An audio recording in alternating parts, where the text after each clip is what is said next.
مضامین قرآنی افضل مشکات کی زبانی پارہ نمبر 8ویں پارے کی ابتدا ولو اننا نزلنا کے الفاظ سے ہوتی ہے۔ 8ویں پارے کے ابتدائی 7 رکوع سورہ انعام پر مشتمل ہے، جبکہ بقیہ پارہ سورۃ الاعراف کے بڑے حصے پر مشتمل ہے۔ پارے کی ابتدا میں اللہ رب العالمین نے حلال و حرام جانوروں کا ذکر فرمایا کہ وہ جانور جن کو اللہ کا نام لے کر ذبح کیا جائے وہ کھاؤ، اور جن پر اللہ کے سوا کسی اور کا نام لیا جائے اسے کھانے سے منع فرمایا۔ پھر اللہ رب العالمین فرماتا ہے کہ رسالت اس کی جانب سے ہے، وہ جانتا ہے کہ کون اس عظیم عہدے کا سزاوار ہے۔ اللہ ہی جانتا ہے کہ نبوت و رسالت کی عظمت کسے عطا کرنی ہے۔ ہدایت کے بارے میں بھی اللہ رب العالمین فرماتا ہے کہ وہ جسے چاہتا ہے ہدایت کے لیے اسے شرح صدر عطا فرماتا ہے۔ اسی پارے میں اللہ رب العالمین نے بچوں کو اپنی بے وقوفی اور جہالت کی بنا پر قتل کر دینے کی شدید الفاظ میں مذمت فرمائی، اور ایسا کرنے والوں کے خسارے اور سخت سزا کی وعید سنائی۔ یہیں پر اللہ تعالیٰ نے ان چیزوں کا ذکر فرمایا ہے جسے اللہ نے حرام قرار دیا ہے، یعنی مردار، بہتا ہوا خون، خنزیر کا گوشت اور اللہ کے نام کے سوا کسی اور کا نام لے کر کیا گیا ذبیحہ۔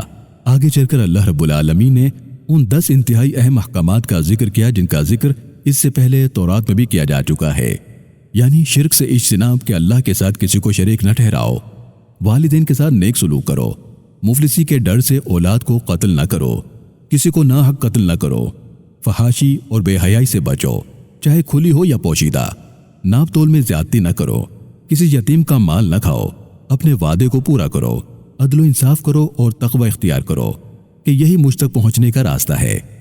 8ویں پارے کے نصف یعنی سورہ انعام کے آخر میں اللہ رب العالمین مسلمانوں کو فرقہ واریت سے بچنے کی تلقین فرماتا ہے۔ اس بات کا ذکر فرماتا ہے کہ ایک مسلمان کے لیے اس کی نماز، اس کی قربانی، اس کا جینا، اس کا مرنا سب کچھ اللہ ہی کے لیے ہونا چاہیے، اور یہ بھی فرمایا کہ ہر ایک اپنے کیے کا یعنی اپنے عمل کا ذمہ دار ہے، کوئی کسی کا بوجھ نہیں اٹھائے گا۔ پارے کے درمیان سے سورہ اعراف کا آغاز ہوتا ہے۔ اس سورہ مبارکہ کے آغاز میں اللہ رب العالمین قرآن کریم کی اہمیت و فضیلت کا ذکر فرماتا ہے کہ اس کتاب کی پیروی کرو۔ حضرت آدم علیہ السلام اور ابلیس کے واقعے کا تفصیل سے ذکر کیا گیا ہے کہ کس طرح اللہ تعالیٰ نے آدم کو پیدا کیا اور کیسے ابلیس نے اللہ کے حکم کے مطابق آدم کو سجدے سے انکار کیا اور راندہ درگاہ ہو گیا۔ آگے چل کر اللہ رب العالمین نے حضرت آدم و حوا علیہ السلام کی دعا کا ذکر فرمایا کہ کیسے انہوں نے اپنے پروردگار کے حضور مغفرت و بخشش کی دعا کی۔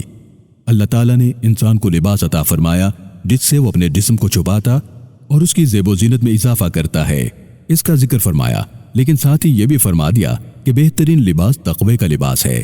اسی بارے میں اللہ رب العالمین نے شرک اور مشرکین کی سخت مذمت بیان کی اور ایک مثال دی کہ ان کا بچنا محال اور ناممکن ہے، جیسے کسی کو کہا جائے کہ وہ سوئی کے ناکے سے کسی اونٹ کو گزارے۔ اصحاب الاعراف کا ذکر کیا گیا۔ جنت و دوزخ کے درمیان ایک دیوار کا ذکر کیا گیا جسے اعراف کہا جاتا ہے۔